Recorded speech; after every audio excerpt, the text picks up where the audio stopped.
Dear brothers and sisters in the Dhamma, welcome to our special Saturday series with Bhante Buddharakkita. This is the fourth part of a series on the Alagaddupama Sutta, also known as the Water-Snake Simile. As you know, Bhante Buddharakkita does not need any more introduction. He has been with us for the last 3 sessions. He's the founder of Uganda Buddhist Center and our very good friend and teacher. For many years, he has been visiting Singapore. So let's welcome Bhante to give us the fourth part of the talk. Namo tassa bhagavato arahato samma sambuddhassa. Namo tassa bhagavato arahato samma sambuddhassa. Namo tassa bhagavato arahato samma sambuddhassa. My Dhamma brothers and sisters and friends, this time we are going to cover the last part, which is part 4 of the discourse called the Simile of the Snake. So last time we had a big chunk of the sutta covered.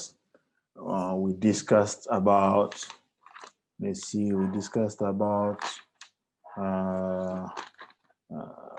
discussed about impermanence and non-self, which is a very, very important teaching. Also, we discussed about agitation also. So by way of reminding you what we did last time, we discussed about impermanence and satisfactoriness and non-self. So how to practice these teachings. Of course, we discussed about 4 aspects of what we call agitation, not agitation, whether internally or externally. We discussed those areas. But I'd like to remind you of the 4 aspects of each insight into impermanence and satisfactoriness and non-self. We talked about 4 things you need to know really to understand that concept very well. We have to know what's anicca, impermanence, that's 5 aggregates of clinging up, impermanent. We need to know what's called the sign of impermanence. The sign is called anicca. Already there's a sutta called Anattalakkhana. I haven't seen the sutta itself dedicated to this, but it's understood that there must be a sign of impermanence, which is like rising. That's a good sign that things are impermanent. Things falling, that's true that this is really impermanent. And both actually rising and passing away. We find this actually in one discourse called also the 4th foundation of mindfulness. Buddha reminds us of actually to be aware of the arising aspect, the passing away aspect, the dissolution factors, and then both rising and passing away. So you can see that in the 4th foundation of mindfulness, the refrain of the 4th foundation of mindfulness. So also we need to know the contemplation also, contemplating or meditation on impermanence, right? In that case, it's called anicca anupassana, contemplating along with impermanence. So then also we need to know what obscures things, and things why the things are already impermanent, but they're obscured by our defilements. We can see clearly what we call viparasa. We can't see clearly. Even when there's an opportunity to see, we don't see clearly. So that means things they are in a continuous flux, and that obscure our seeing that things are rising and passing. Same with the dukkha. we need to know what is it, dukkha. It's the 5 aggregates. Dukkha, in fact, in one discourse on this Four Truth, the Buddha keep on enumerating what's dukkha, pain, despair, and so on. But in short, the 5 aggregates are dukkha in the First Noble Truth. And that's the import of the First Noble Truth. Because you don't need a Buddha to teach you about pain, about despair, about aging, about death. But you definitely need a Buddha to point out that the 5 aggregates, in other words, the mental and physical events are really a heap of dukkha. That one we need the Buddha. That's why the Buddha in the First Noble Truth at the end, he says in short, the 5 aggregates are really dukkha. So we can see what's dukkha there. The definition of dukkha is very clear. Then what we call dukkha anupassana. Sorry, we start with dukkha lakkana also. What are the signs that things are dukkha? This argument, we find it in, again, the sutta, Anatalakkhana Sutta. Buddha saying that whatever is impermanent is unsatisfactory. So we move then from observation stance to evaluation stance, right? Evaluation stance. So now we really see that the sign that things are really unsatisfactory is arising and passing all the time. Every name we try to grasp, they always escape our grasp. Yeah, so of course, in ordinary sense, we see this pain, dukkha, dukkha. We have that experience already. Suffering due to change, but this is not change in ordinary sense, but in the deterioration, things are deteriorating. And also the conditioned nature of things, that's really points to the fact that things are unsatisfactory. So we have viparinama dukkha, and then we have dukkha, sankhara dukkha, we have dukkha. But definitely to keep it simple, if you see things are changing, all right, and we hold on to those changes, of course, suffering will come in one form or fashion. So then we talked about contemplation, dukkha anupassana. We need to contemplate. Otherwise, saying dukkha and make songs about it is not going to bring us to that experience. So we need to contemplate. So that's called dukkha anupassana. And of course, we also discussed last time, why are we unable to see dukkha? This is not the first time we hear this. This is not the first time we hear the word suffering. I think so. We had it so many times, but why don't we experience it fully from experiential point of view? There's something that masquerades dukkha. Change of postures. We keep on changing posture, shifting all the time. Even now, since you came, you have moved a lot. So the change of posture. This is very evident when you sit and you go to meditate, and then you start feeling some pain in the knee somewhere. And then you might even hate meditation, and you think that life outside your meditation sessions is not dukkha. So it's just because you're in one place, you're sitting, you have a time to observe, you're not shifting a lot. As you do it in their life, every time you're changing, drinking, doing like this. So that you kind of sidestep this, and you don't have time to really observe deeply these kind of things. So what masquerades dukkha, so we looked at it. We looked at anatta, non-self, a concept that confuses people. And almost every time I teach a retreat, people ask a question about anatta. And sometimes I explain it, they say, okay, I haven't understood it. I say, please come to Uganda. I have more time with you. Yeah, but it shouldn't be that difficult, actually, when you look at the concept itself. If you go through those 4 areas I told you to look at it, what's anatta? What's anatta? The 5 aggregates anatta is non-self. And then you look at also what are the signs. The signs actually are given here, very clear. You look at the sign He doesn't write the Buddha here, but talks about what people believed in the concept of a self, right? Yes, the thought is permanent, the thought is everlasting, the thought is eternal and not subject to change, and that endure as long as eternity. That's another fancy way of saying eternal, you know.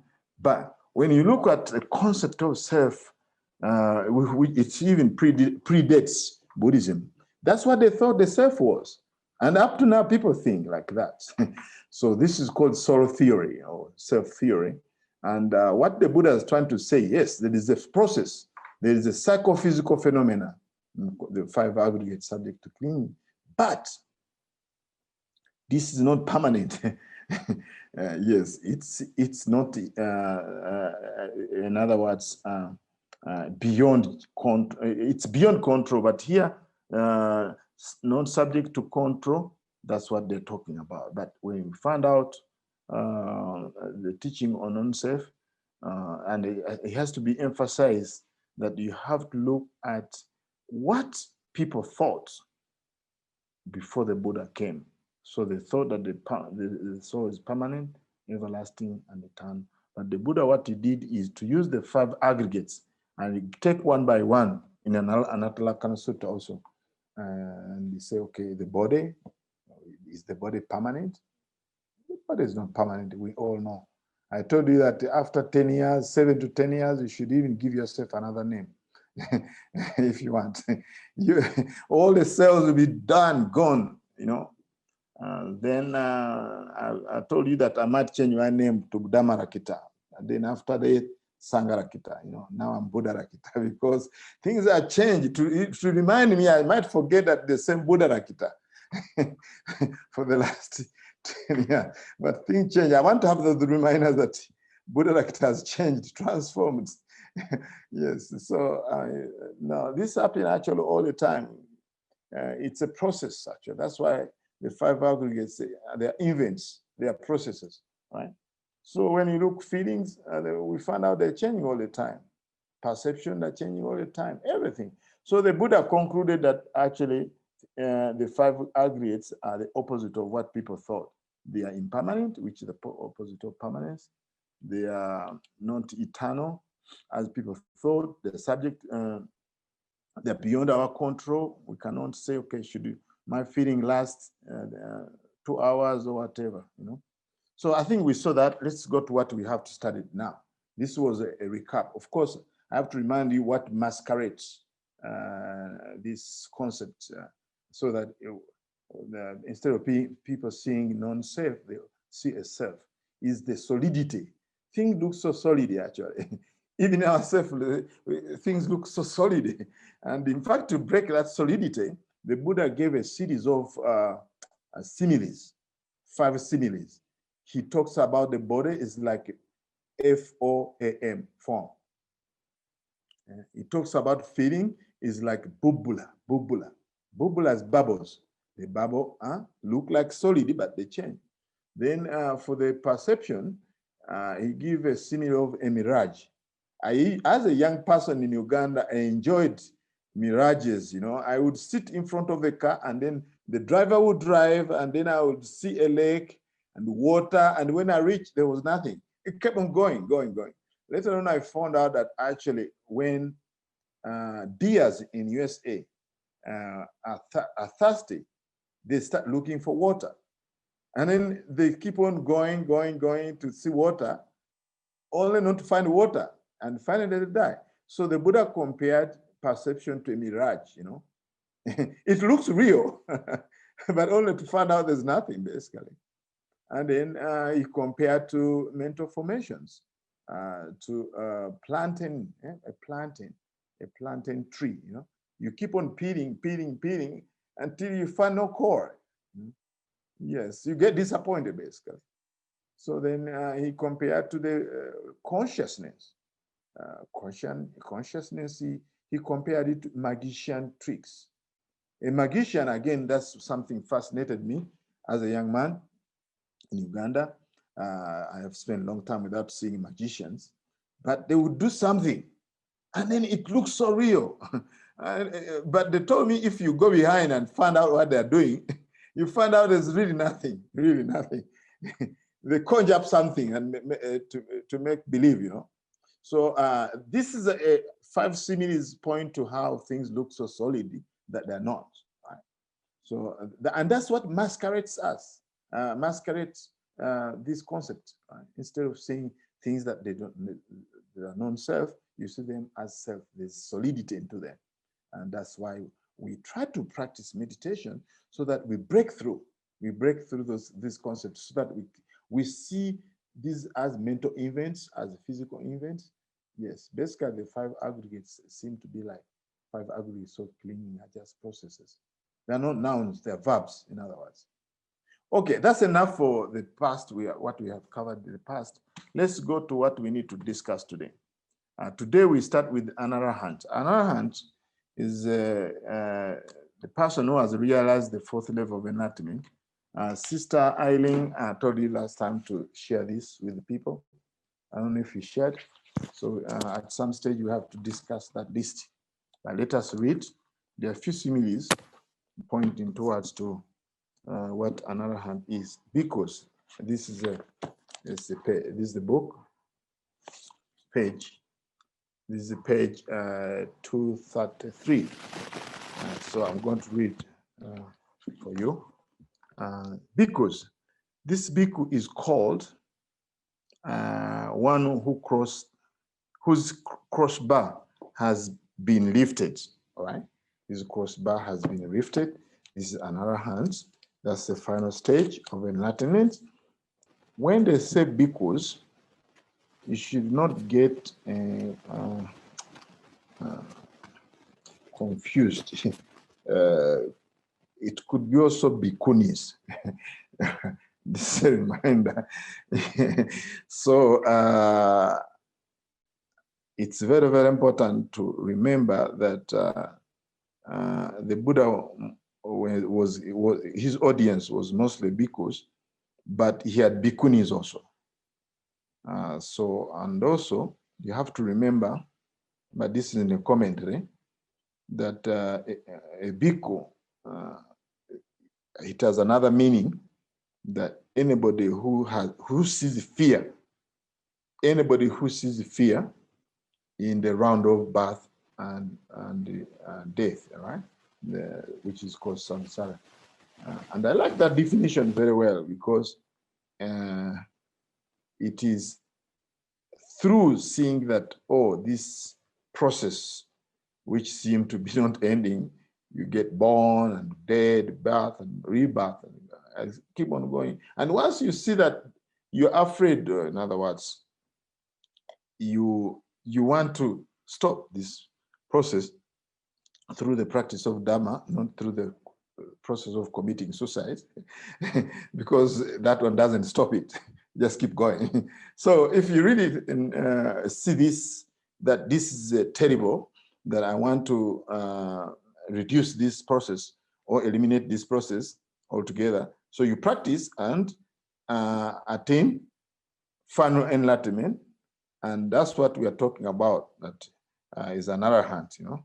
So this is very, very important. That's why I had to pause a little bit, because we have some people joining us. And this is our last lesson, at least this month. So that's why I had to break a little bit to define what the bhikkhu is. It has 2 definitions: one who sees danger in samsara, and one who is actually ordained. You know? So there's ordained bhikkhus, that's monks, and bhikkhunis, which are nuns. So we continue. This bhikkhu is called one whose crossbar has been lifted, whose trench has been filled in, whose pillar has been uprooted, one who has no bolts, a noble one whose banner is lowered, whose burden is lowered, who is unfettered. There's a lot of things there, a lot of things there when you say his burden is lowered. Actually, the Buddha referred to the 5 aggregates to clinging, subject to clinging, as a burden. It's a burden. You wake up, they are there. And when you cling into them, this becomes even more burdensome, clinging to them. So the less you cling to them, the less burdensome they become. So that's the Buddha is talking about, whose burden is lower. In other words, you reduce your burden, once you let go some of these mental defilements. Yes, so it's not a burden of carrying heaps of sand or whatever, but it's a kind of burden to carry the 5 aggregates subject to cleaning. And the Buddha talks about who is unfettered. This is very, very important because the language here used require you to know what are fetters. And I'm going to go through them. There are 10 of them. And fetters, some of them, they have names of the 5 aggregates. The 5 hindrances, right? You know the 5 hindrances? We have greed, we have ill will, we have restlessness and worry, they have sloth and torpor, we have doubt.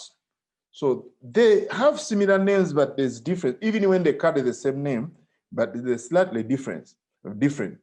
So I think to compare the two, the other one, they're just 5, but for the fetters, they're 10. So my teacher, Bhante Gunaratana, compared them to a tree. You see a tree, it has roots, it has a trunk, and it has branches. So fetters are like roots, because when you are seeing trees, you don't see their roots. Some of them have buttress tree roots, but most of the trees you don't see their roots. Most of them have their tap roots going all the way down, and they have so many roots you don't see.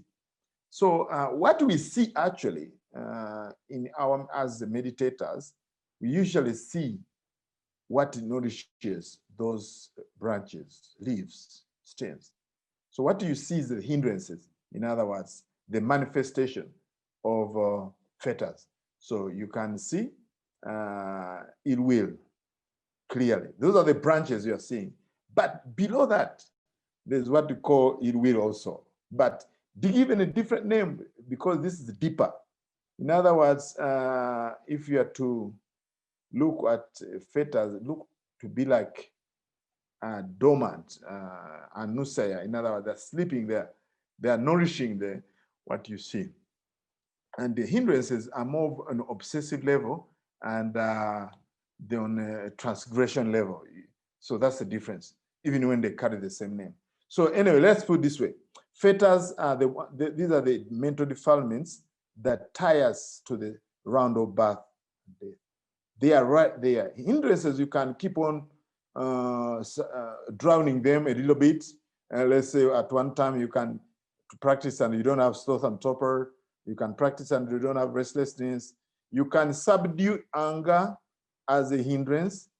But even if at that moment you have the anger has subsided, you are such a good yogi, good meditator, but underneath there, you have you are sitting on a mountain of untouched brooding ill will somewhere, waiting for an opportunity to come on the surface. Yeah. So in other words, simply looking at the trees with the leaves, don't think that down there's nothing. Let's put it that way. Down is something. And it's a question of time when those leaves shed.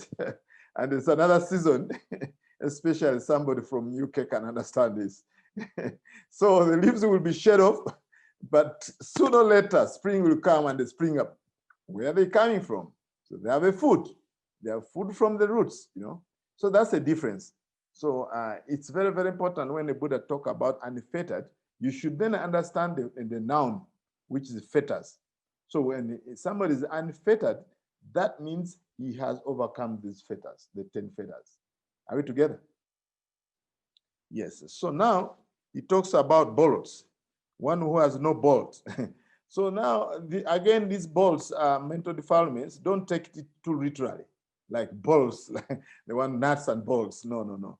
This requires to know a little bit about Buddhism And these are, again, those are mental defilements, the bolts, and has no bolts. So many defilements are named with different names. There is anusaya, oga, which is floods, there is bolts, there is the hindrances, so many names. But anyway, that's enough to know that somebody is unfettered, he has overcome the 10 fetters. So paragraph number 31. And how is a bhikkhu who has whose crossbar has been lifted? Here a bhikkhu has abandoned ignorance. So in that list, we see the ignorance, number 10. You look at the list, number 10. That's ignorance. So that's a fetter, one of the 10 fetters, right? Ignorance, of course, there's I hope you know what's the ignorance. Ignorance is really something really kind of spiritual darkness. You can't see the Four Noble Truths, right? But if you overcome ignorance, you can see the Four Noble Truths very well. You can see the Four Noble Truths very well. So ignorance has actually two roles. One is, we can say positive function, another one is negative function. In its negative function, you can't see at all, right? You are blinded completely. In its positive function, actually you manage to see, but you see quite the opposite. That's what we would say deluded. You are deluded. You see, but you see quite the opposite. Instead of seeing impermanence, you see actually permanence. And instead of seeing dukkha, suffering, you see happiness. Instead of seeing non-self, you see as self. So this is comparable to somebody who has cataract disease, eye disease. At some time they don't see completely they can't see. And at some stage they see, but quite upside down, right? In other words, in a distorted way, distorted manner. They see, but they see in a distorted manner. So then another hand is the one who has abandoned what we call ignorance, right? Has abandoned ignorance. We continue on. Has cut off at the root, right? Made it like a palm stamp, done away with it so that is no longer subject to future rising. That's how a bhikkhu is one who has crossbar lifted. You can see if you have still a crossbar, you can't proceed. But another hand has lifted it. That means it's not going to come back completely in this conditioned world. His mind has attained the unconditioned. He has attained Nibbana. So you see, it's very, very difficult to talk about where this arahant is gone.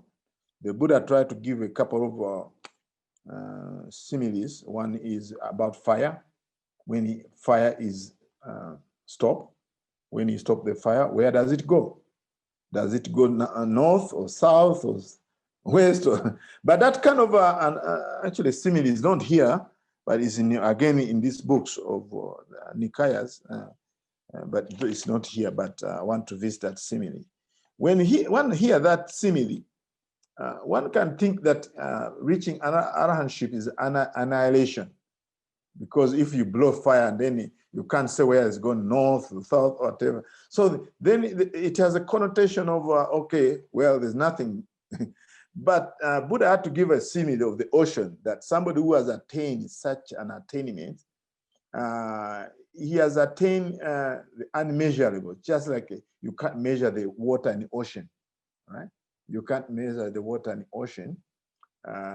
So then such a person, his attainment is unmeasurable. So you need to understand those two similes in order to not get confused. So let's continue.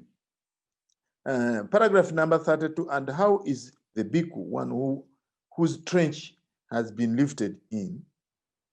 Here as a bhikkhu has abandoned the round of birth that brings renewed being, cut off it, cut it off at the root so that it is no longer subject to future arising.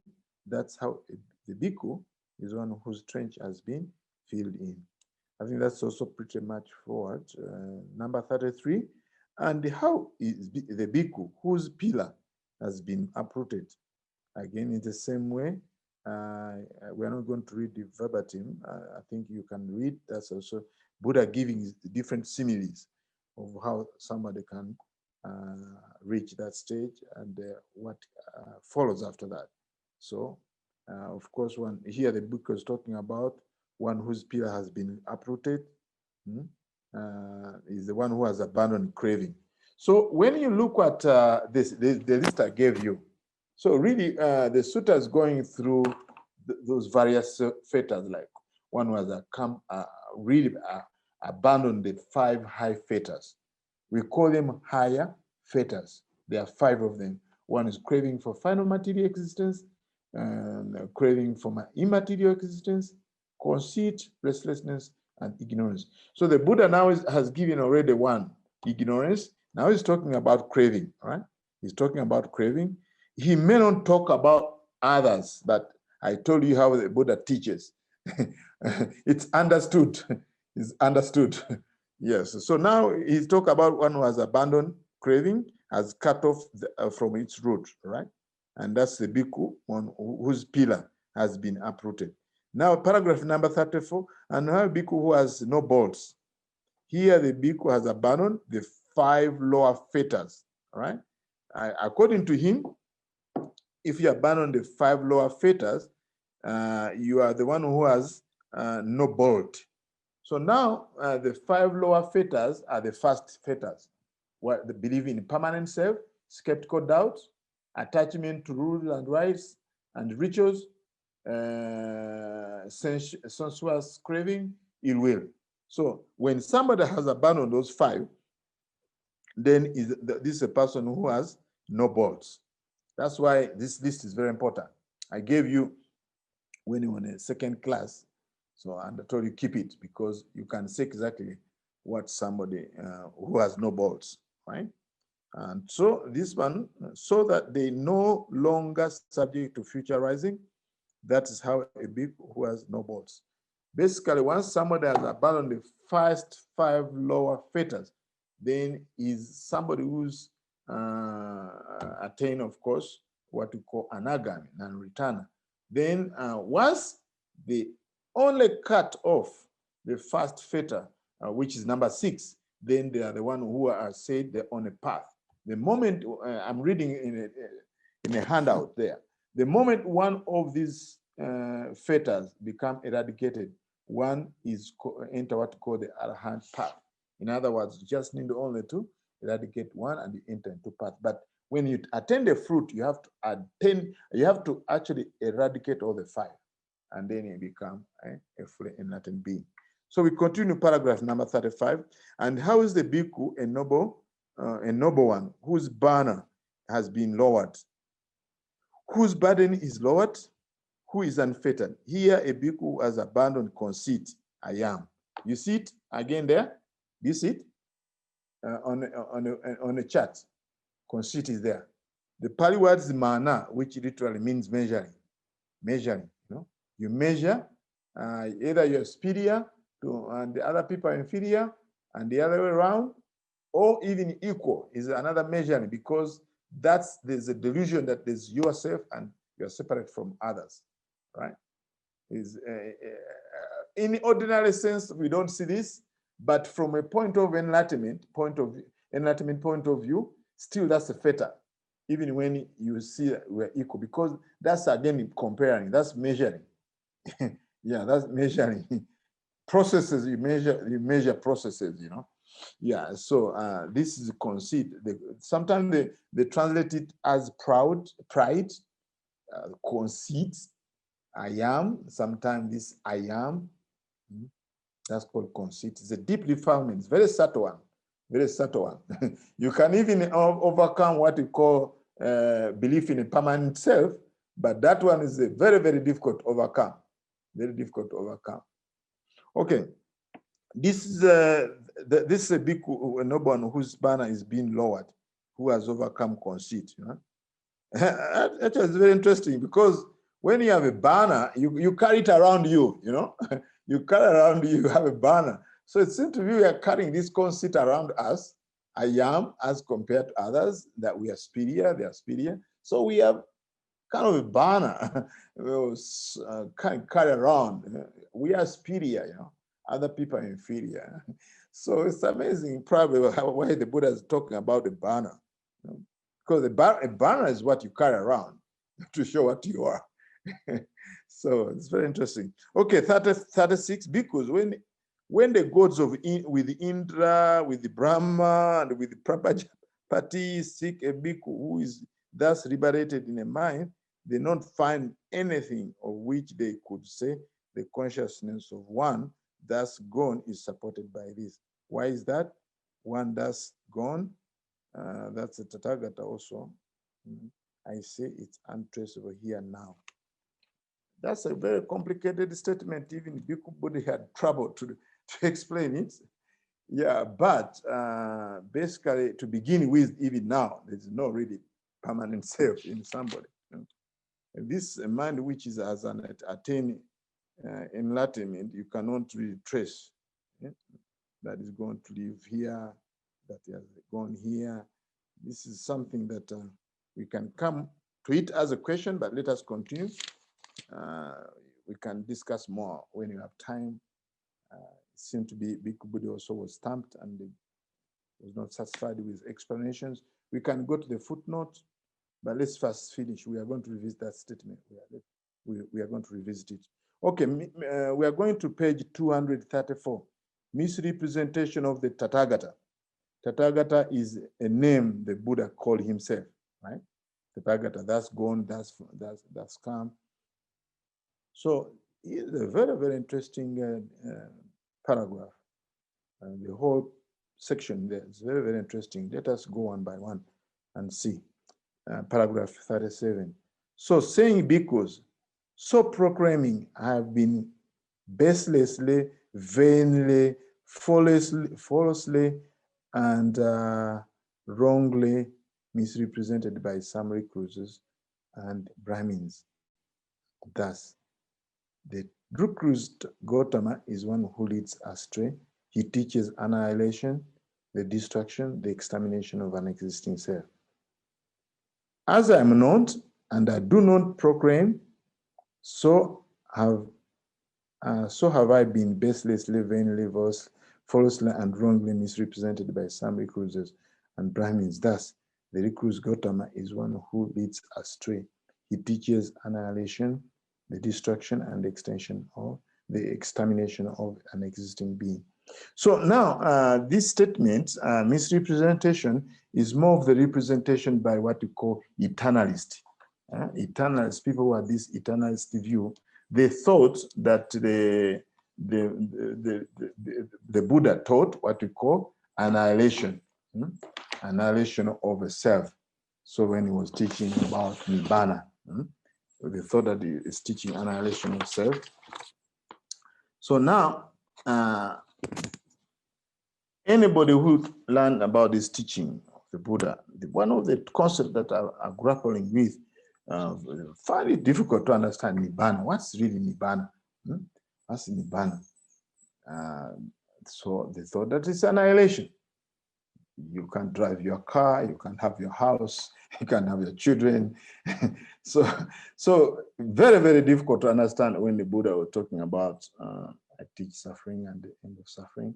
So people thought that he's teaching the cessation of the self.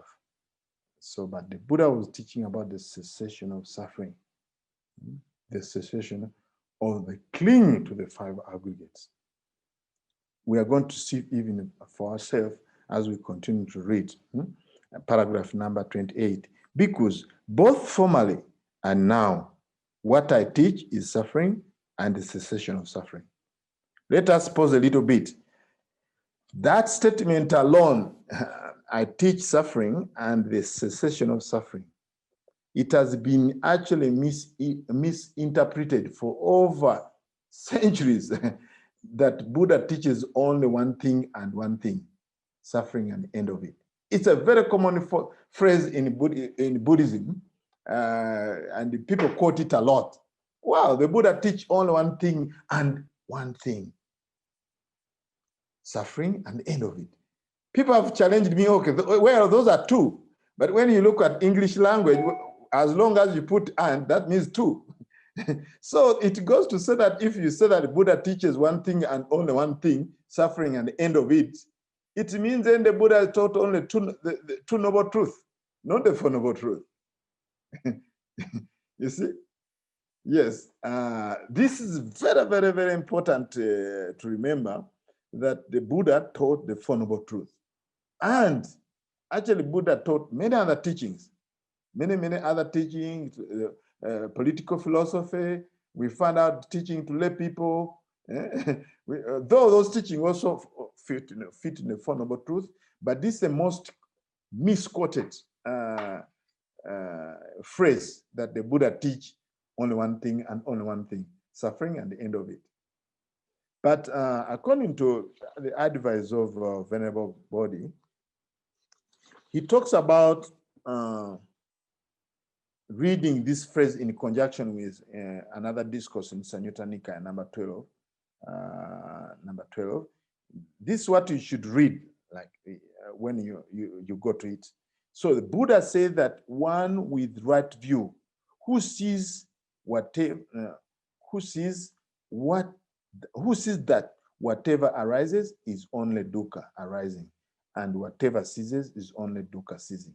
So now I've already told you what's dukkha, dukkha in summary. So this statement, it's very, very important that you understand in a context where it's taught. If you put it out of context, then you might lose the flavor of this statement. Mind you, the context that these people are talking about cessation of a being, because the Brahmins are so steeped in either theory of a self, of a being, and they think, and they're eternalist views, they have eternalist views, right? That things live forever, in other words. And here the Buddha say, well, I teach suffering and the end of suffering. It aggregates the cessation of the five aggregates which are subject to clinging. So this is very, very important to understand this statement according to the context.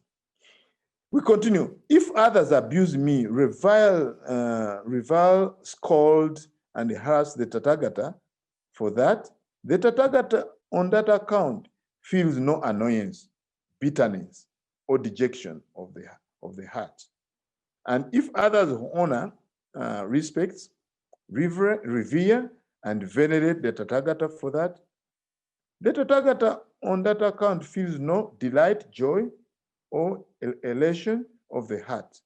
If others honor, respect, revere, and venerate the Tattagata for that, the Tattagata on that account thinks thus. He is the practice of equanimity. He's the practice of equanimity. He doesn't fall on those extremes.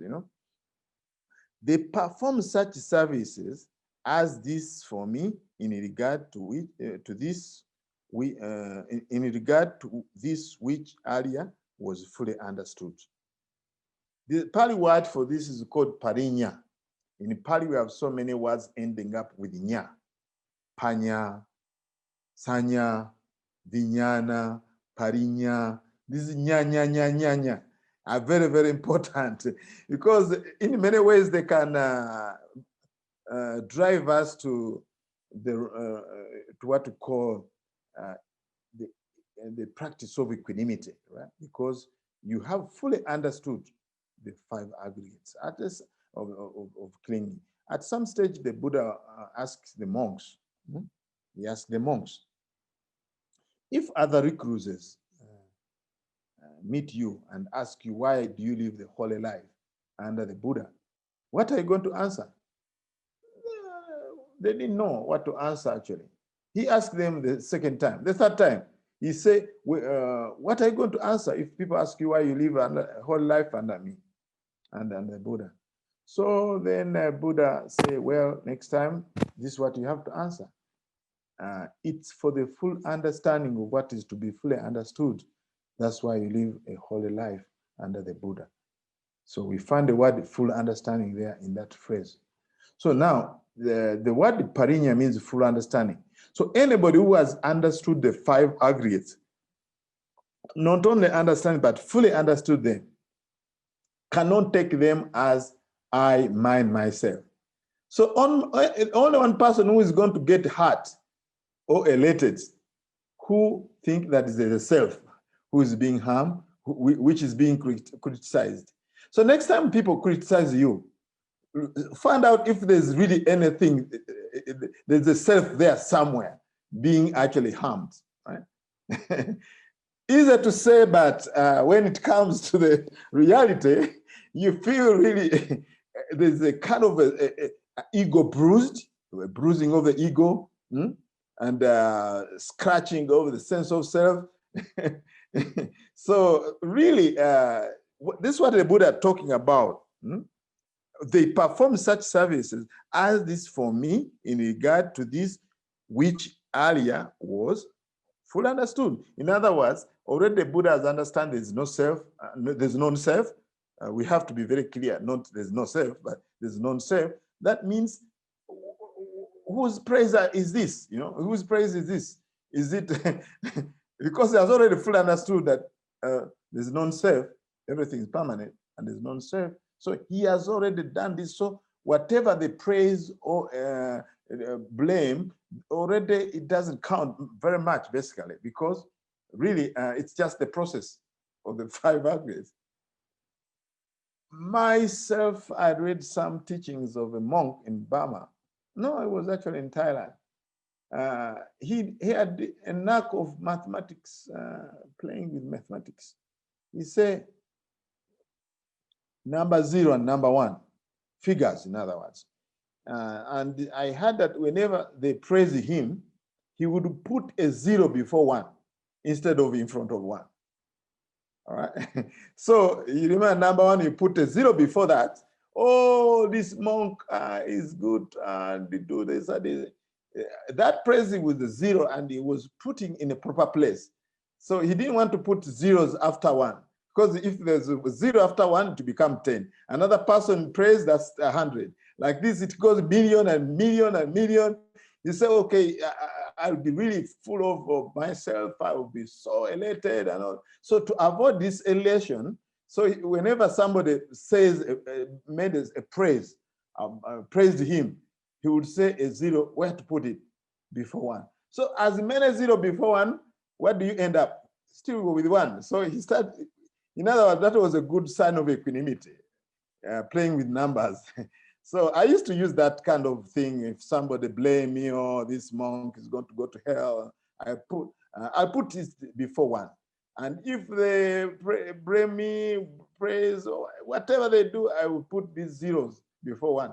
And it worked. But anyway, that's the monk doing it and playing with numbers. But here the Buddha's playing with, he's talking about Dhamma. It makes sense. And there's a book called Vimutti Magga, The Path to Liberation. It talks about how to overcome anger. He says, in this book says like this, anytime somebody is, you're angry with somebody, ask yourself, are you angry with the form, with the feelings, with perception, with mental formation, with the consciousness? So in other words, that reflection helps you. You really find out that you're not angry with anything, you know? So I think this teaching points to equanimity, how the Buddha has the equanimity because he has fully understood the 5 aggregates and he has done his work, in other words, of full understanding. So we go to paragraph 39. Therefore, because if others abuse, revile,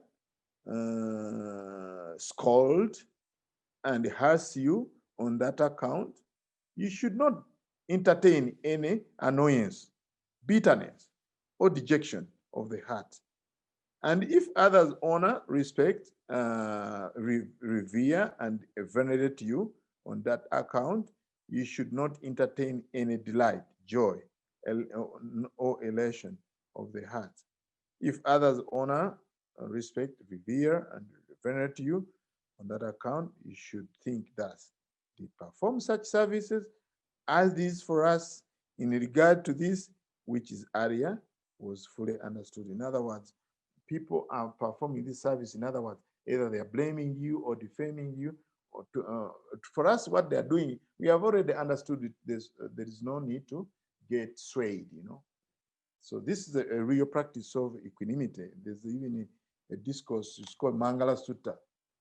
It's called Putasaloka Mehi Chitaya Sana Kampata Soka Viraja Kem Etamangara Uttama. So it's a blessing to have a mind which is not disturbed by the the 8 worldly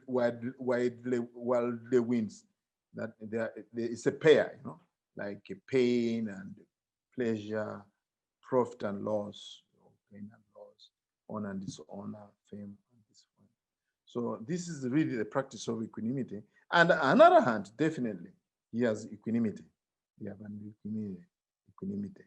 The Buddha said that such a mind is asoka. In other words, doesn't have grief.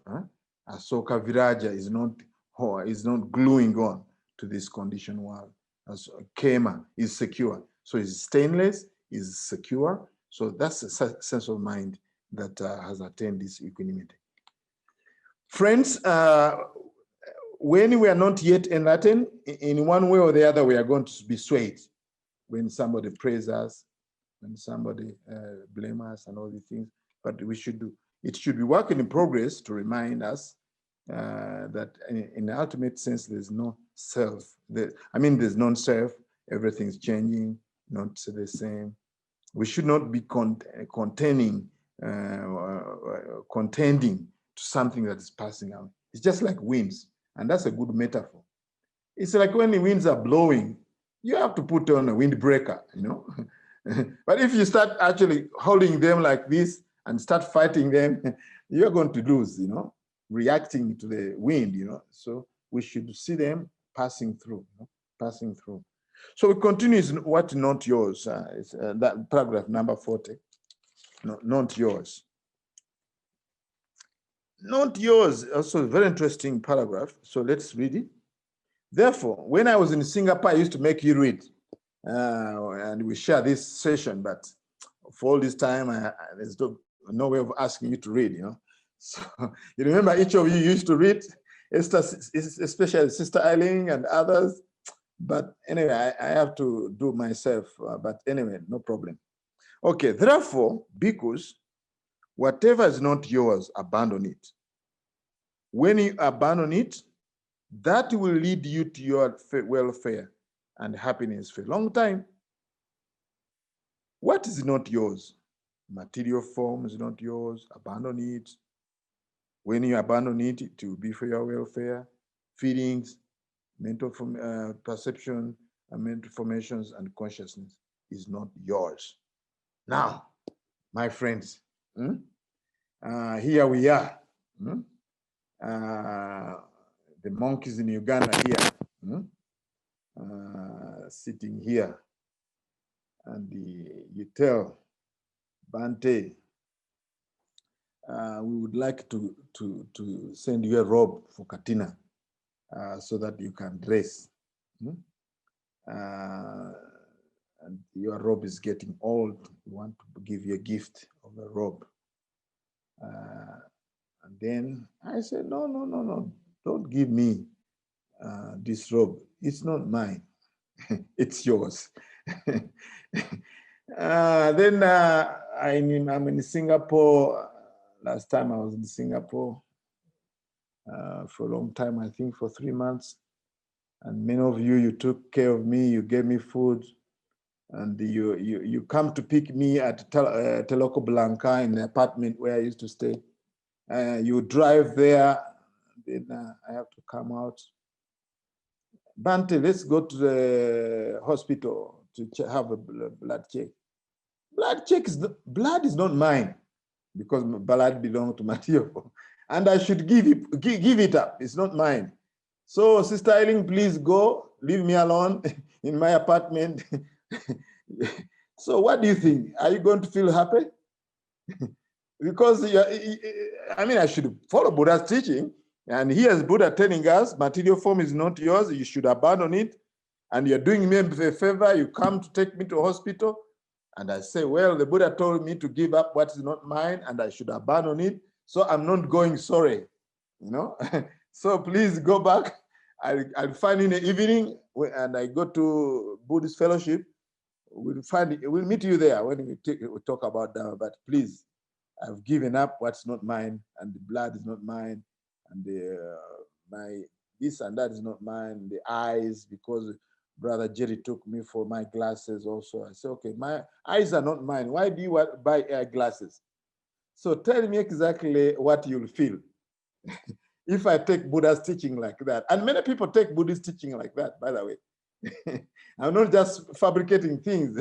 People really take things like that, especially a teaching of impermanence, what we call impermanence. I told you last time I asked a person not to clean a car.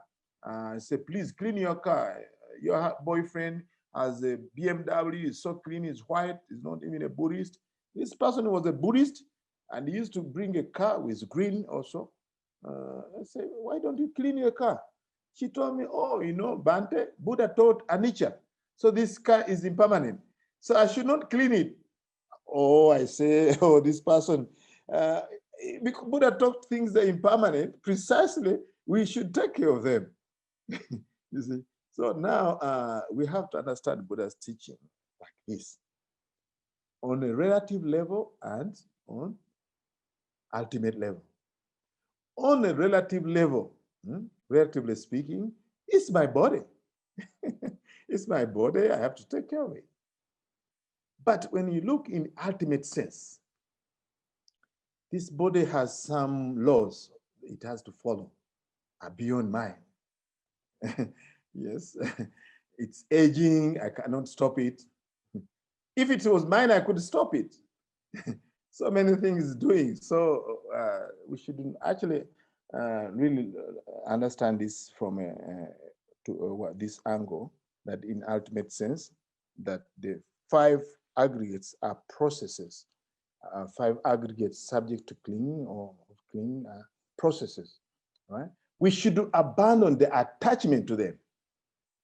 We cannot drop all the 5 things and say, okay, you know, feelings are not mine and this is not mine, and according to the discourse. We should abandon the attachment to the 5 aggregates, because there are 5 aggregates of clinging. We should abandon the clinging, all right? We should abandon the clinging. We should not dismember ourselves. We say the hand is not mine, the head is not mine. Very soon we will have nothing.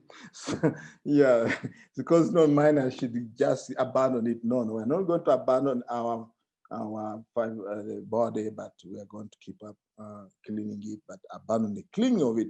That's why the Arahant, the Arahant has is actually 5 aggregates.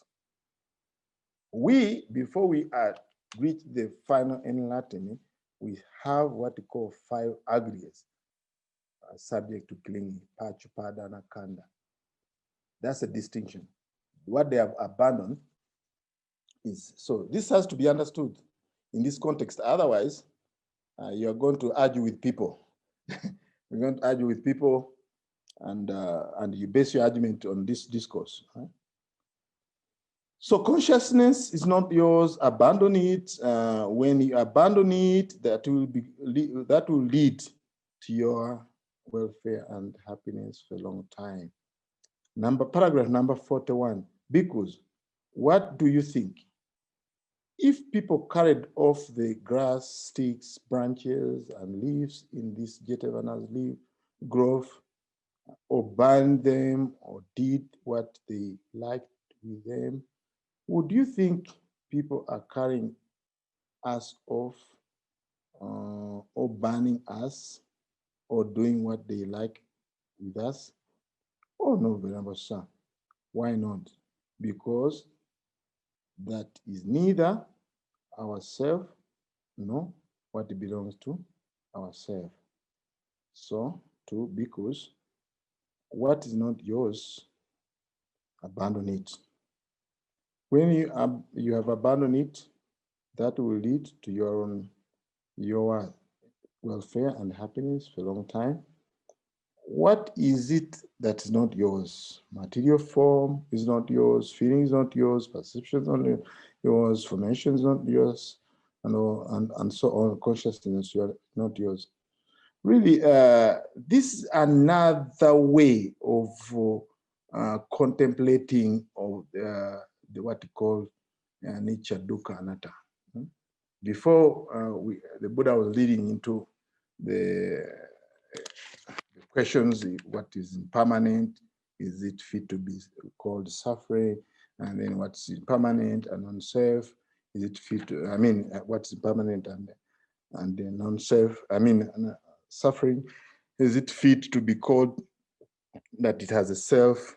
So that was another way, but the Buddha is pushing us to another way of looking at things, in case you didn't get it. In case you didn't get it, here you're really telling you, okay, abandon what's not yours, because things are changing all the time. We don't have mastery on these processes, because in ultimate sense, they're following the laws of nature. They're changing all the time, and we're holding on to them, and we suffer. That's why you say the Buddha, okay, give up.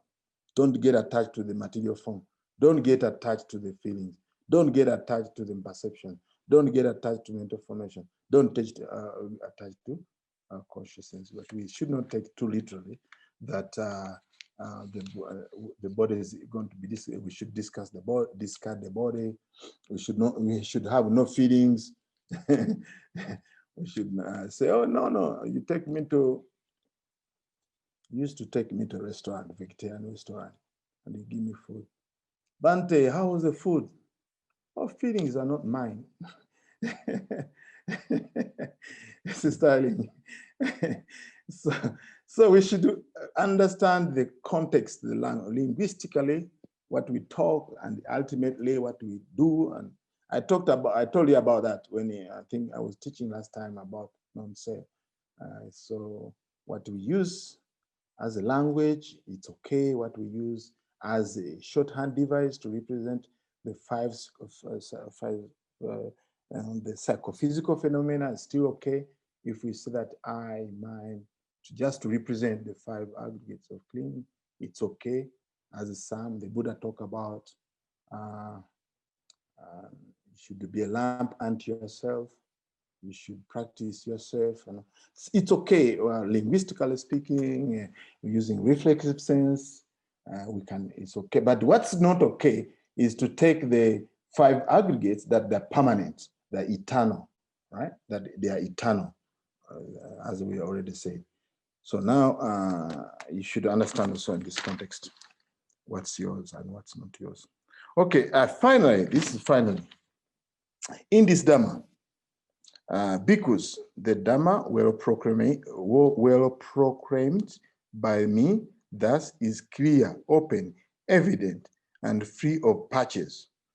So there's no patchwork. Many people are fans of patching Buddha's teaching. Is complete from the very beginning. Excellent in the beginning, that means sila. Excellent in the middle is actually samadhi, which is a concentration. Excellent in the end, that's panya, that's wisdom. So that doesn't need patchwork, doesn't need props. Of course, modern people, they bring a lot of patches, and the Buddha even warned people that, and he used the simile of a drum. If you keep on putting different heights on a drum, very soon it will lose the sound. It will lose the sound. So then when you beat it, it's no longer having the original sound because you have patched all the skin at the heights. The sutta somewhere talk about a drum, people repressing so many heights, and the original one is gone. So the same thing, people patch it with so many other teachings, different teachings, and patch it. But of course, when you are teaching Dhamma, when you understand Dhamma, you can use illustrations, experience, and all these things. But if you start to say, oh, no, Buddha was wrong, Buddha was wrong, I think he didn't get it right, and you think that somewhere you patch it. Oh, you would have taught all the two noble truths. Actually, I see it even in books. There's a book which was saying that there should be 9 factors, not 10. No, he was talking about in that book, it's still there. There should be 9 factors. The Buddha taught the Noble Eightfold Path, and he did teach compassion. So this person was saying compassion should be the 9th factor. So this is some of the patching, you know. Now, when you look at this teaching clearly, when you look at the Noble Eightfold Path, you can see clearly that compassion is part of this right thought. The thought of non-cruelty is another fancy way of saying compassion. So these things are written, people are patching Buddha's time. I mean, Buddha's teaching big time, you know. So we should actually really know this very well according to this discourse. Okay, in this Dhamma, well proclaimed by the Buddha, by me, thus, which is clear, open, evident, and free of patchwork, there is no future round of manifestation in the case of those bhikkhu who are arahants with taints destroyed, who have lived the holy life, done what has to be done, laid down the burden, reached their own goal, the final goal, destroyed the fetters of being, and completely liberated through final knowledge. There's a job description for the arahants. If they say they has done what has to be done, we have to know there is something to be done, you know. So when you attempt to read Buddha's teaching, you really find out there is something to be done. There is something to be done. In other words, we have to use the Four Noble Truths to find out what is to be done. The Four Noble Truths. Job description for arahants and all people who want to be arahants. They have to understand suffering. They have to abandon the cause of suffering. They have to realize the ultimate peace or nibbana, and they have to develop the Noble Eightfold Path. So now, when they say that he has done what has to be done, so this is what has to be done. Suffering has been understood. The cause of suffering has been abandoned, which is craving for sensual pleasures, craving for existence, craving for non-existence. Nibbana has been realized, and the Four Noble Eightfold Path has been developed. This is the work. Last time I mentioned also other kind of work. Yes, of course, it's very clear from the description, has abandoned the fetters. We have already discussed that kind of work. Last time I told you that he has to attain path and fruit. That's a job. Yeah, that's on job description. Dhamma job. Yes, so then he has to abandon the 10 fetters, right? That's an arahant. But of course, in various stages, he has to attain stream entry, you have to attain once returner, non-returner, and get arahantship. So they have really done what is to be done. And the final thing that has to be done, the mind has to be liberated and gain the knowledge of liberation and all that. So I think these things we have already discussed already. And if somebody asks you what arahant has done, you should be able to explain it. You should be able to explain that an arahant has done what has to be done. What has to be done? The 10 fetters have to be abandoned. That's work, lifetime work. He has to understand suffering. He has to understand the abandoned, what I've already discussed basically. So I think let's continue reading. Because that's paragraph number 43. Because the Dhamma well proclaimed by me, thus is clear, free of patchwork. In the Dhamma well proclaimed by me, thus, which is clear, and so on, whose bhikkhu who has abandoned the 5 lower fetters, are all due to reappear spontaneously in a pure abodes and attain final nibbana without ever returning to the world. Again, refer to these things. This is the Bhante Gunaratana gave us this chart when I was training with him in 2002, 2003 as a teacher. So I've already kept it. I've kept it for a long time because it summarizes all this. You don't have to go through this. You can see already the last part when you look at full anatomy, no longer subject to birth. Right? You can see that on the section of Arahant. So we continue on.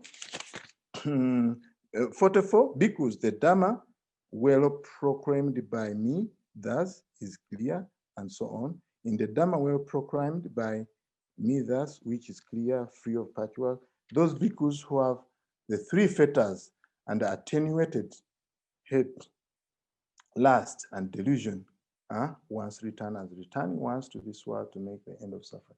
Again, you can see what we call the non-returners who just attenuate. They still have some elements of hate and lust, but when they're once returner, but once they have completely or cut it off, then they become anagami. It's also mentioned there in that sutta. So that means second level of enlightenment, they don't actually cut them completely, they attenuate it. But in order to attain the third level of enlightenment, what the Buddha is talking about, he has to abandon the three fetters.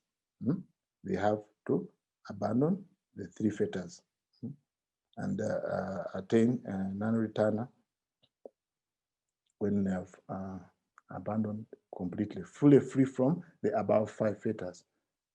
Then for the once returner, they have attenuated sensuous craving and ill will. And I'm with the chart. When you look at the first level of enlightenment, stream entra, the word there, stream sota, means three things. One is, sota is the ear in Pali. Sota is the ear. And definitely those people are listeners. You see there's a difference between hearing and listening, right? Most people hear the Dhamma, but they don't listen. Actually, I tell people here a lot when I'm giving instruction, construction. When I tell people, do this, I say, are you hearing me or are you listening to me? I found out people make a mistake again. They just hear sound, but they don't listen to me. And many times, that's what these people are called savaka. Savaka, savaka. So the word stream there means also sota, means what we call ear, because those people have ears to listen, not only hearing. But there's a deeper meaning, of course, deeper than that. Also, we have a stream as used metaphorically, which stream, that means a stream in water. It goes in one way, destined to the ocean, to the final destination. So these people are stream entra. They actually, once they go there, they are destined to attain enlightenment, and they give them maximum time here. No longer subject to birth in the lower world, will attain nibbana in no more than 7 births. So they enter that stream that goes in that direction. But the best and the best meaning for this stream, the word stream, you find Sanyutta Nikaya, where Venemananda, I think, was asking the Buddha, people say sota, sota, sota. What's sota? The Buddha say, sota means the noble eightfold path. The noble eightfold path. Another name for noble eightfold path is sota, right? And those who are apana, that means entering. So you enter for the first time. Before you are hearing the noble eightfold path, maybe you practice it on part-time basis, but to experience it for the first time, you enter into this stream, and you actually abandon this fetter, the first one, you enter, then to attain fruit, then all the 3 fetters. So I think, please study this chart because that section pertains to this chart. Bhikkhus, the Dhamma well proclaimed by me, thus is clear, and so on. Who has abandoned the 3 fetters or stream enterer, no longer subject to pediation. So please read that one. And again, I think the last part, the last paragraph, 46 and 47 are very important.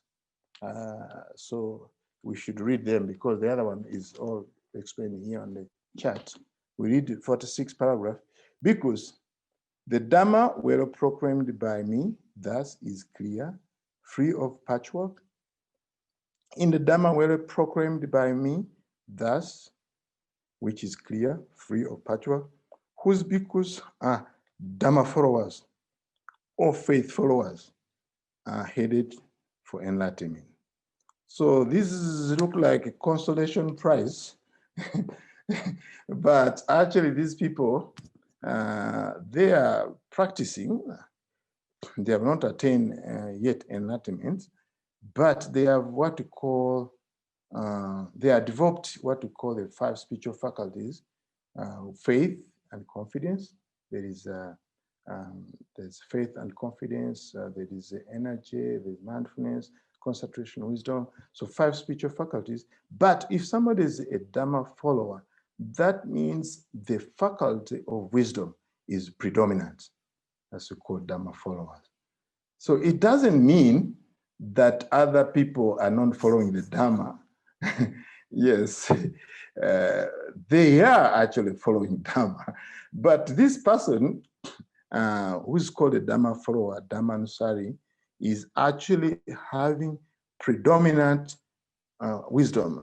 In many ways, I see it in Uganda when I teach, as some of the people who came to follow the Dhamma. I have some followers who really have a predominant wisdom. Predominant, in other words, everything they use wisdom, they reason things, and so they really always throw wisdom. But tell them, please come and put some flowers on the altar, or let's do this. I say, no. So they're really actually not so much concerned on paying respect to the Buddha, Dhamma, and Sangha. And so it's very interesting actually to watch for me what the Buddha talks about wisdom followers. But also there's people who have faith followers. They always actually do things based on faith and all these things. But it doesn't mean they don't have aspects of wisdom also. It's just that faith is very prominent in their practice. But also I've seen in the practice, people have a lot of energy as a faculty. I've seen people who have concentration. As soon as they sit down, you see very calm and peaceful. Of course, I don't know what's going in their head. But also I've seen people who actually have a lot of wisdom. So it's just amazing. It's like, I think, other subjects in life that other people want to be medical doctors. Now we have an architect there in the background. Actually, Stephen is our architect, actually. All the building that you are doing in Uganda now, since we met, is the one who's designing them. And he likes lines, you know. All these kind of things. So I think people like different things, you know. Like for the 5 spiritual faculties, depends on what leads. And the same with the faith followers. But all of them, they really actually have all these spiritual faculties, but one is having an upper hand, right? And of course, they have to work together, all the spiritual faculties. Though others may be weak, others are stronger, but they have to work together because each of them has a function. That's why we call them spiritual strength. You know, there's what we call spiritual faculties, and this is called bala. You know, they're strong because they oppose the defilements. They are opposites. So this is very, very important point that all these people, actually, this discourse, not this one, but other discourses, they talk about I think this is Sanyutta Nikaya, the more you have, you strengthen these spiritual faculties, then you go to the stages of stage of stream entry. Then when the spiritual faculties even are more stronger, you go to Vansvitana, even more stronger, you go to Nirvana, then even highest, all of them strong, you attain arahantship. So it's just amazing how the 5 spiritual faculties are correlated to these attainments, right? So I think this is very clear also. And finally, paragraph number 47, because the Dhamma well proclaimed by me, thus is clear, open, evident, and free of patchwork in the Dhamma well proclaimed by me, thus, which is clear, open, evident, and free of patchwork. Those who have sufficient faith in me, sufficient love for me, are headed for heaven. So now, This is very interesting. Have sufficient faith in me and love. That means taking the three refuges and the five, the Buddha, Dhamma, and Sangha. So you have faith in the Buddha, Dhamma, and Sangha, that you have sufficient faith. It's amazing that you really are headed to heaven. Though not final enlightenment, but at least you are headed to heaven. But of course, from a Buddhist point of view, we know that when you go to heaven, you have a round trip ticket. It's not one-way ticket. So is going to hell. So this round trip ticket, you can always come back. That's not the final goal. We have to practice and attain the final goal. But sufficient faith also, according to some commentaries, when you read the note, there is 274. The note talks about, let's refer to that note, is 274.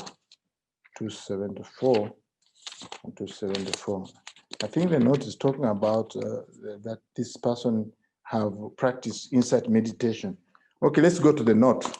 Okay, that's MA says that this refers to a person devoted to the practice of insight meditation who have not reached any super mundane attainment, not that they are not, this is a note that they are headed only for heaven.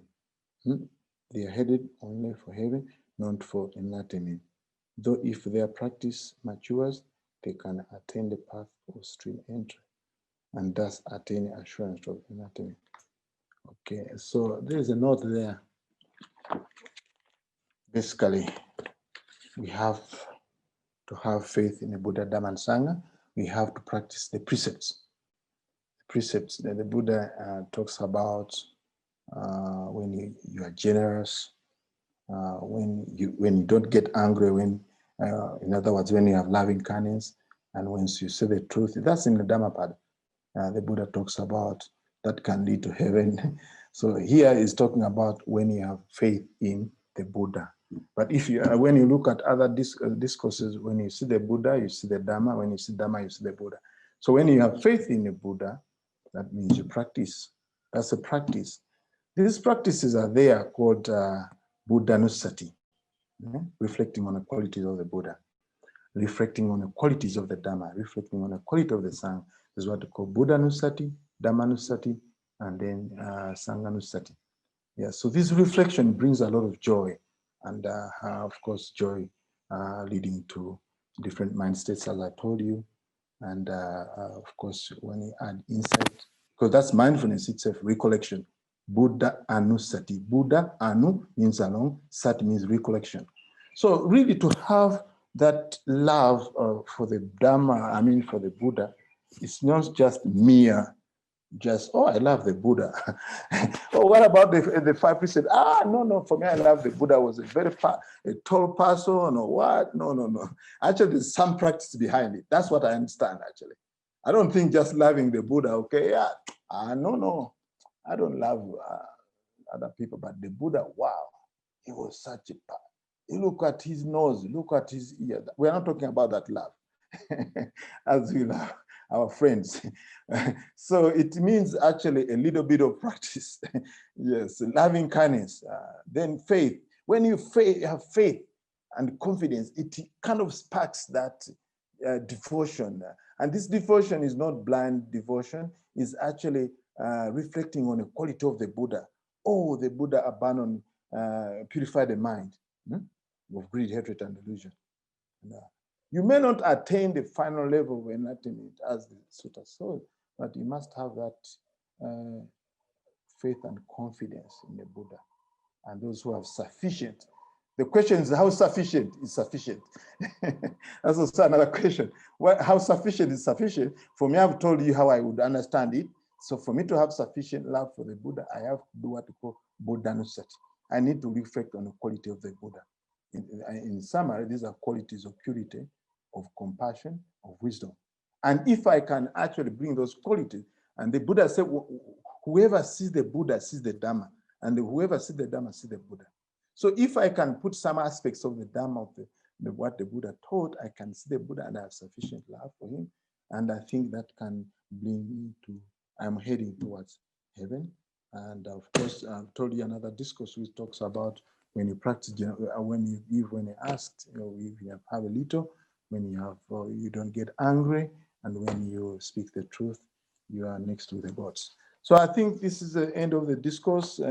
It ends like this. That is what the Blessed One said, and the bhikkhus were satisfied and glad in the Blessed One's words. That's the end of this discourse for the whole month. 4 times in a month we have discussed it. I did my best.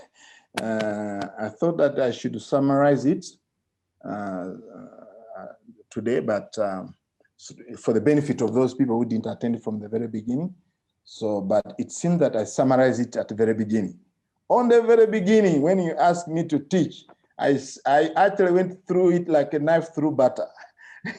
So a discourse of about 10 hours, 4 days, I went it through in 1 day. So that's why I'm not going to summarize the discourse, though I intended to summarize. So those who want to hear the summary of the discourse, they have to listen to my talk I gave in October. And that transpired as to say, hey, you went too fast. How about you slow down and then break it into 4 parts? So that's what I can do. I've broken it to 4 parts. I did my best. Whatever I offered, I'm offering it for your reflection. Some of the things were not directly in discourses. I had to borrow them from other discourses. I drew a lot from also my experiences, my own understanding. So I just offered this for further reflection. Thank you very much. May you be well, happy, and peaceful. Sadhu, sadhu, sadhu. Thank you so much, Bhante. Now we are open for questions, brothers and sisters. Any questions? Yes. Any questions? Maybe I'll start with the first question, Bhante.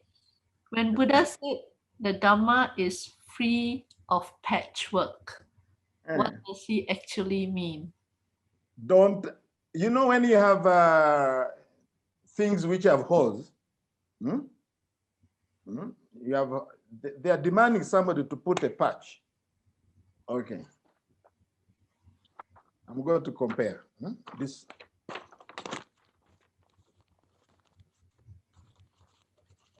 I'm a very practical person, actually. I want to do something practically. I'll say.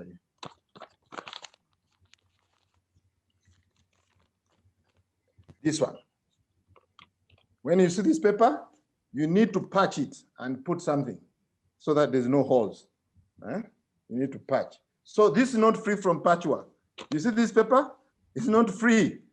I'm going to show you what is free from patchwork. This is it. You see the difference? The Buddha's teachings is complete. Is complete. The Four Noble Truths, suffering, the cause of suffering, the end of suffering, the path that leads to the end of suffering is complete, is intact, is intact. You cannot say, okay, 2.5 of the Noble Truth. You cannot say 5, you know.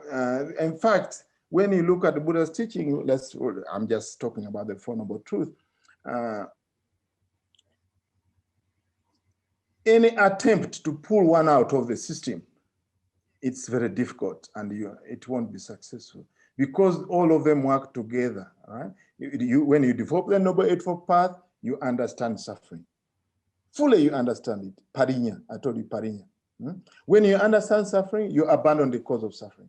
When you abandon the cause of suffering, you attain ultimate peace. Now, it might be risky to just pull out one. Okay, you know, for me, I want to practice only the Noble Eightfold Path.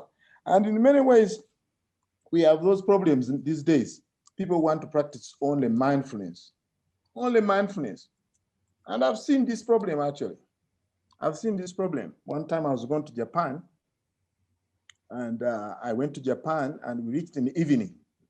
The flight started in USA. So then we reached when we were hungry. We Theravada monks, they were put up in a place to stay. There were some monks in Japan. And these monks, they say, we are hungry.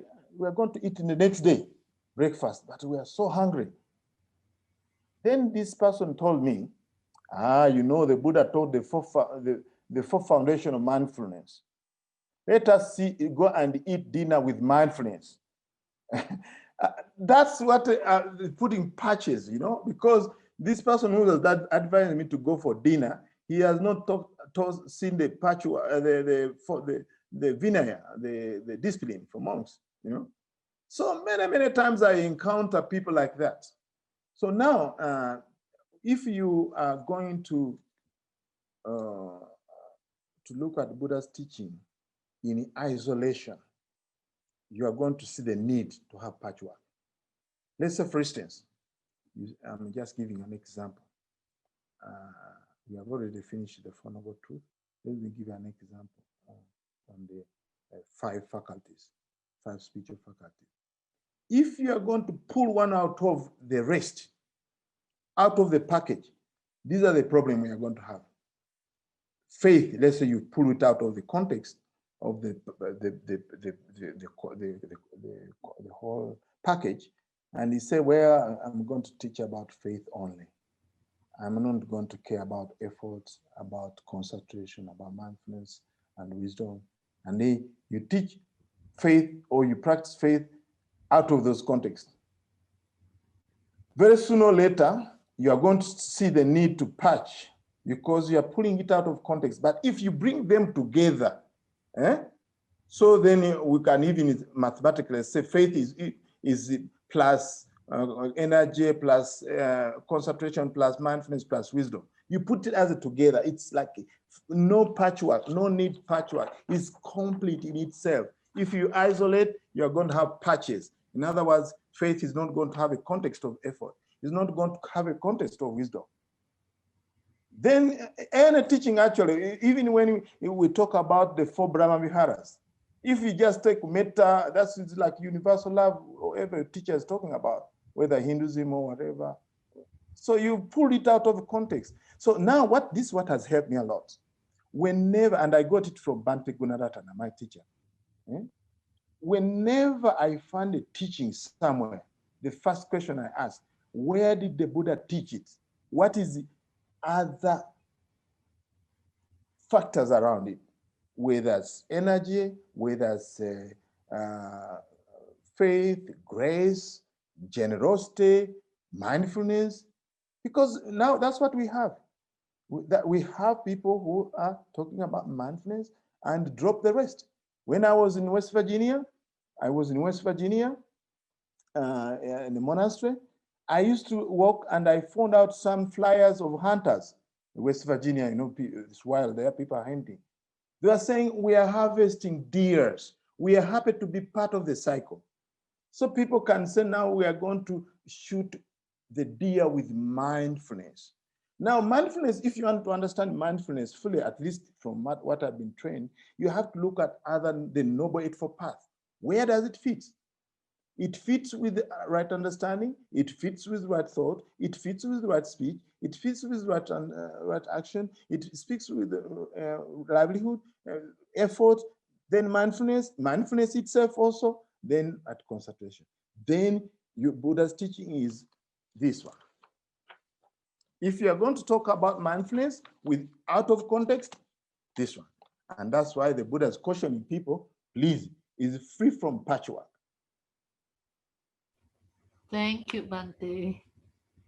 You're welcome. Sister Shushan, any question of Brother Stephen? Thank you, Bhante. Okay, I have a question, right? I think just now the sutta mentioned about like uprooting the defilements, right?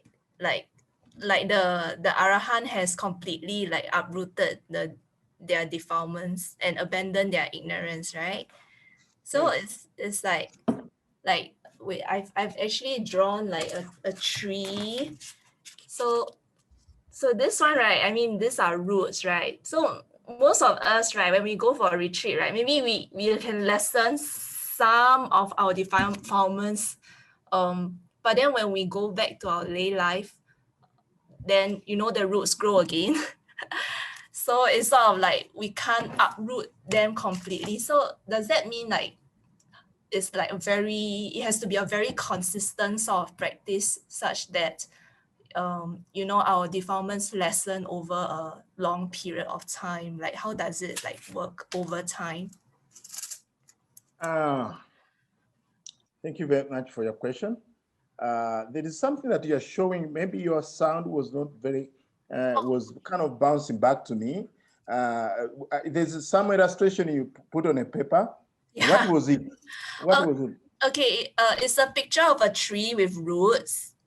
Oh, the one I was illustrating hindrances and yeah, correct. Like illustrating hindrances. So it's like for some of us, when we go for a retreat, some of our hindrances, gets eliminated. But then when we go back to lay life, then the roots grow again.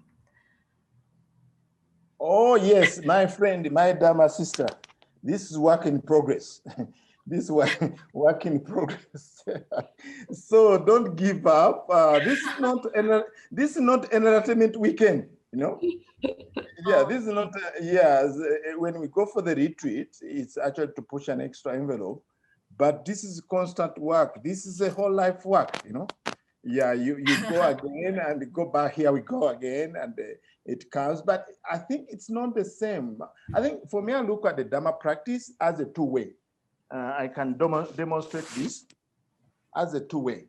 You see this cup, right? I don't know if I put here, I'm going to put something. It's a two-way, right? I put something like this. I put something like this. I put, right? So it's a two-way process. The practice is a two-way process.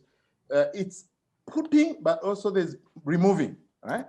Putting and removing. So when you go to the retreat, you might put and remove something, and then you go home and you go again. But again, something you have already put, it goes. But there's some analogies that, because most people only think about what they remove, they don't talk about what they put.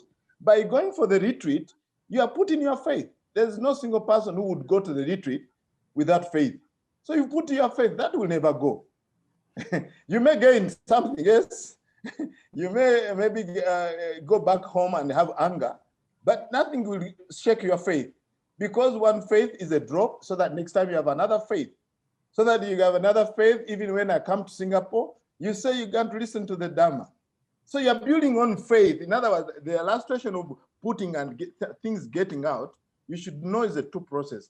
And wholesome states of mind are coming and wholesome are going, right? So there is no need to worry about that, okay, here again, I'm more sleepy, I'm more angry. No, know that whenever you went to the retreat and you gathered enough momentum, I mean, that's a lot of sacrifice to go for the retreat. Renunciation. You get so many other factors going on a retreat. You get faith, you get effort to practice, you get more mindfulness. And even when you go home, that's not lost. It's not lost. So then you just remember this discourse the Buddha gave. Actually, it's a gata. It's a gata in the Dhammapada. The Buddha said, drop by drop, a wise person feels oneself with wholesome states of mind. When I read that one, I made even an experiment, actually. And I like to make experiments. Let me finish the other part of the story. Drop by drop, an unwise person fills oneself with unskillful states of mind. So can you count those drops now when you're at home in your early life? You count the drop. If one day you can be more generous, you can be more loving, compassion with your children. I think you're the one who asked me about children. You have more faith. There are so many qualities that as lay people we cultivate on a daily basis, but we tend to forget them. So each drop counts.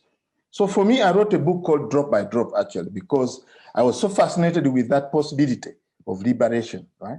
So now what I did when I was staying in West Virginia, it was winter, one winter, and I had a month retreat. As a monk also, I get some problems, you know. You have to practice, you know. Becoming a monk, you don't just sit because you have robes. No, you have to practice. So now I was practicing and wrestling with so many things. So then one time I remembered this one, drop by drop, a wise person will feel oneself with wholesome sense of mind. As he was comparing with the drop in a bucket. So what I did, I went out of my kuti, the houses where monks stay, and I put a big bottle, like a bucket, basically. All drops were going in the morning, and then evening I checked, the bucket was full. I said, this is not gonna work. I've lost a lot of drops in my life. During the day, I had lost so many. Because they say that drop by drop, that a wise person feels, then I say those drops are not all of them are going in a bucket. Though it's full in the evening, but according to my own experience, all those drops are not going in one place. They seem to be about maybe 50 of them are scattered. They're not going in the bucket. So now what I did, I went with a bottle like this, a small bottle, and they put it under the roof. And it was actually snow melting. Ta, ta, ta, ta, ta. But when they're dropping, I saw drops going out, dropping, going out, dropping, going out. In other words, unskillful states of mind coming. We're not going. Only wholesome were going, others were going out. So I said, wow, this is not going to work. How can only one drop go in and 99 are going out outside because there's a small lake, you know? Sure enough, I did that in the morning. By evening, I found out that the whole bottle was full. But my friend, there are many, I'm just giving a figure, about 99 drops were falling out, but one was going in. So my friend, never give up. You can't count on one drop. You may go on a retreat and all drops are going in because you have a good teacher like Sister Sylvia Bay with all his encouragement and all these things. Yeah. So maybe at that time the drops are going in, and you say, I can go and live in a monastery. But actually, when you live in a monastery, also there's a challenge because you come with your mind also.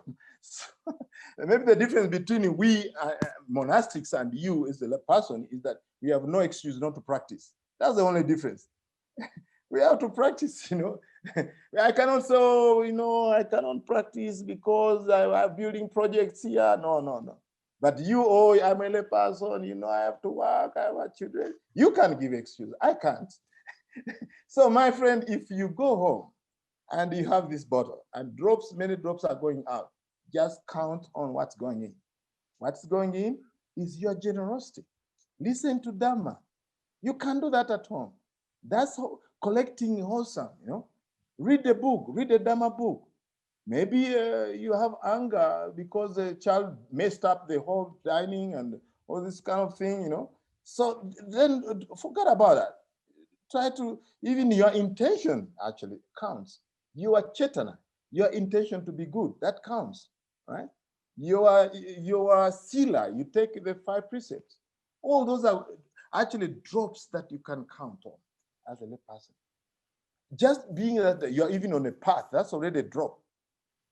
How many people are lost, just like a boat without a captain, just drifting on the ocean? Do you know how many people are lost in the ocean without knowing the way out? Because I was a scuba diver in my past life, not actually in this life, but before I became a monk.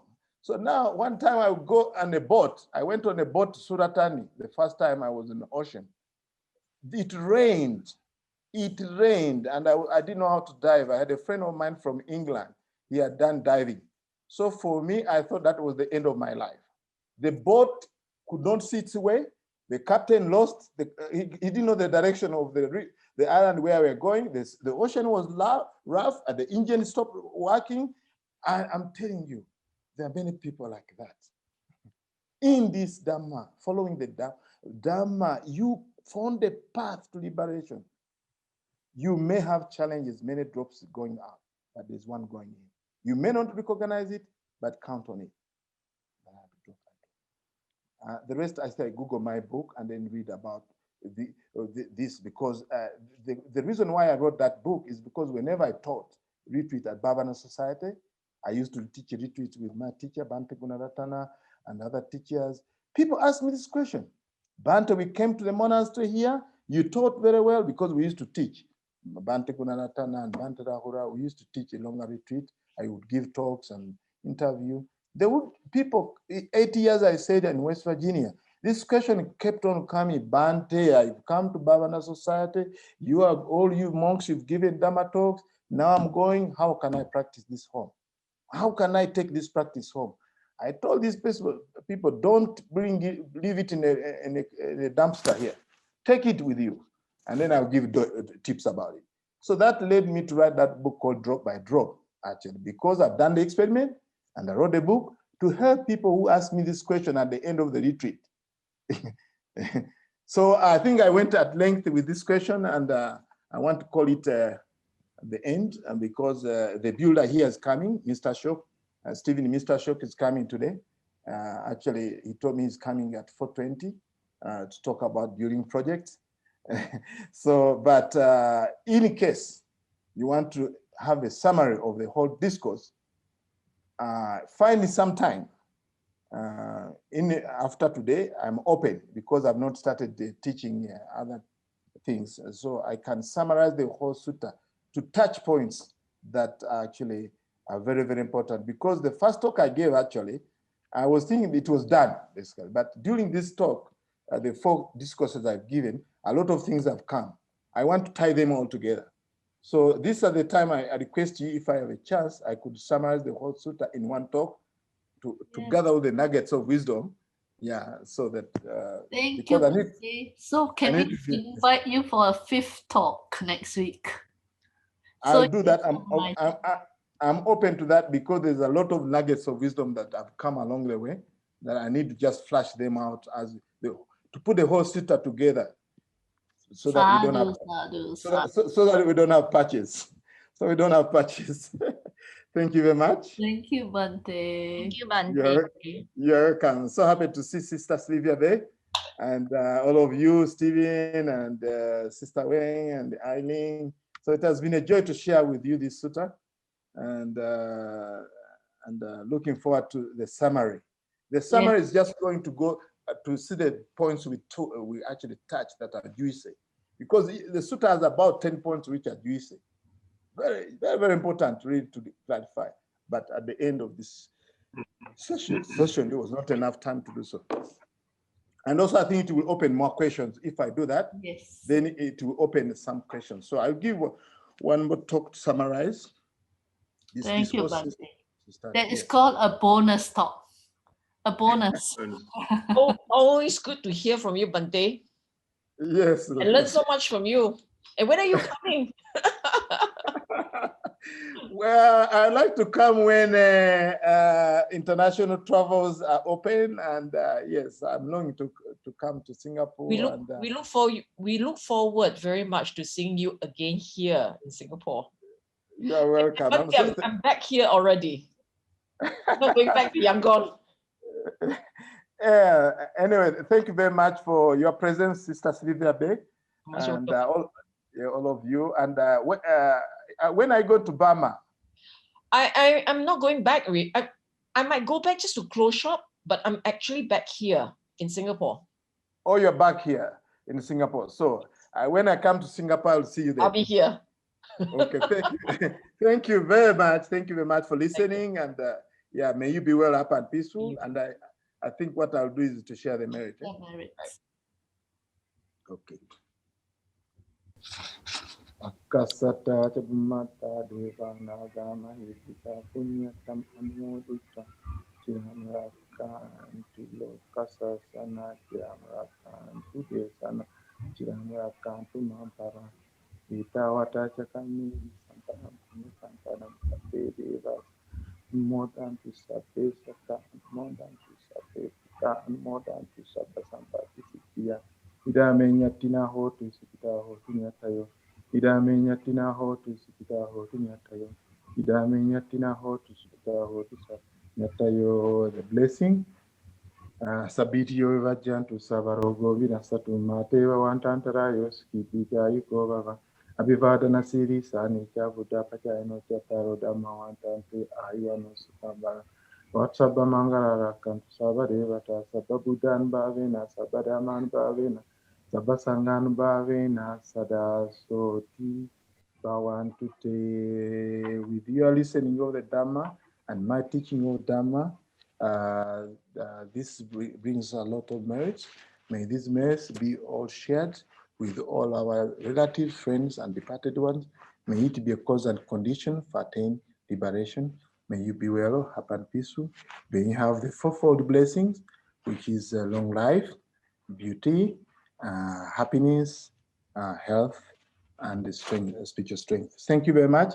So may looking forward to seeing you on the last. That means at the same time, I think Thursday. Then we'll really touch on the points that are very, very important, so that we really tie it all together. Thank you very much. See you next time. Bhante. Sadhu. Okay. Thank you, Bhante. Thank you, brothers and sisters. Okay, you're welcome. Bye-bye. Bye-bye. Bye. Bye. Thank you, Bhante, once again for the lovely talk and explanation on the sutta.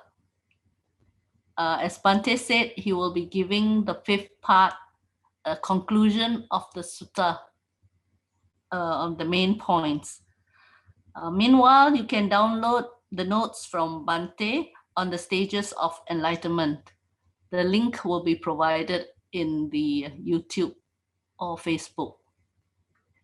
Thank you. Hope to see you again next week.